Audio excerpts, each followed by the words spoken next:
Thank you for joining me today on Coffee With. We're back at the Big Blue House on Cherry Street with Cindy Thrana, the courageous owner. Yeah. So Courageous or foolish, yeah, one of the two. So we are in what used to be the dining room. And I'm gonna, while you're talking, I'm just gonna show the room. And if you'll tell us a little bit about this room, and the wood in here is beautiful. I wish we could show them. I'll try to show the fireplace. And then what you're planning on doing with it. Because I know you have some great plans. And I'm going to just hold this and walk around while you're doing that. That's great. So this was the original dining room of the house. It had, actually the table obviously would have sat in the middle here. It does have call buttons that were left on the floors. All the wood in here is oak or walnut. I haven't quite figured it out. I think it's quartered oak and it's been stained a dark Tudor walnut. This room is very, very similar to a room in a mansion in Rhode Island called Blythewald. And Blythewald was built around this same time period. And except Blythewald is like 5 times larger than this. Because it is a huge mansion, but it was done around the same time frame, and lots of dining rooms were like this. They had the beautiful paneled walls. They would have the pocket doors, not only for privacy but for heat. You can also see above the pocket door is a rod that there would also have been draperies. So if the door was open, they could close the draperies. This particular room, thank God, the lighting is still here. A lot of these rooms, when it went to auction, lights were taken down and sold off, but the original lights are still here in this space. The upper part of the wall was wallpapered, except it was papered in something from the 80s, so I took that down.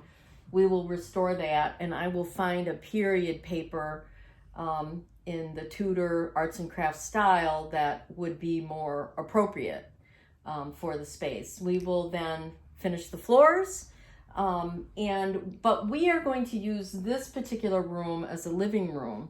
Like I said, we're going to make it livable for us, but also restored. So I figured this room has a huge ballroom. If I need a big dining room, and I can just set it up in there. And this room is so nice and cozy. Men love this room. My husband loves this room. So this will become our living room.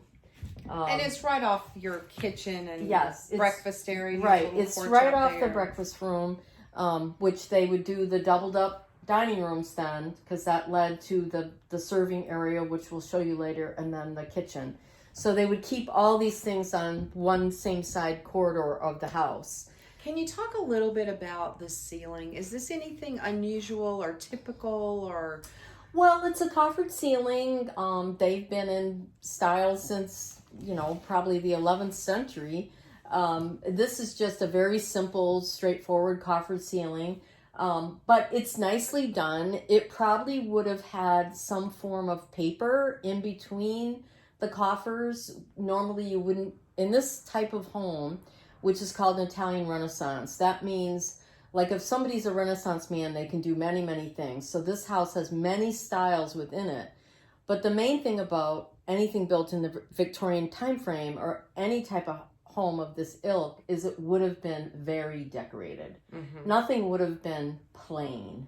And often heavy, like heavy curtains. Heavy, right. Heavy upholstery. Right. Yeah. So as I move forward, I'm going to try to do this in a lot lighter palette. Not to say it's going to be a white house, because that's not what this house is, but just a little bit of a lift, not as heavy. So you're not going to find, let's say, velvet draperies here, which could have been appropriate for this room.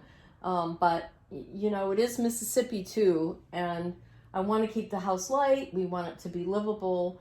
But I want it to be appropriate. I don't want it to look like a mismatch. Okay, well, thank you for kind of giving us a review of this lovely wood. Really, besides the foyer area, which we're going to do on the next episode, I I think the wood and all the rest of the house maybe has been painted. Most of it has been painted, So yes. this is really beautiful. I know some of that wood you're going to be toiling We're gonna over for strip it. many months Yeah. working on that. But this is such beautiful wood, and it does look like oak, actually.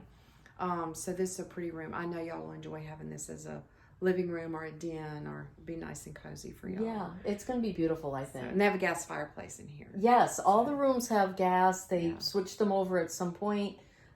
Some of the mechanisms are gone, but we'll find those, put them back in, and get them up and running at some point. Yeah, and when we get to an episode where we're doing the room that's adjacent to this, which right now is sort of your breakfast Right, makeshift all-purpose kitchen. room, that has the neatest fireplace in there. Is it working? It is not. It does have a gas insert there. That's arts and crafts tile. It's a really neat looking it's- fireplace. it So is you'll get neat. to see that eventually. It is neat. Okay, so thank you for joining us, and Thank we'll see you. y'all soon.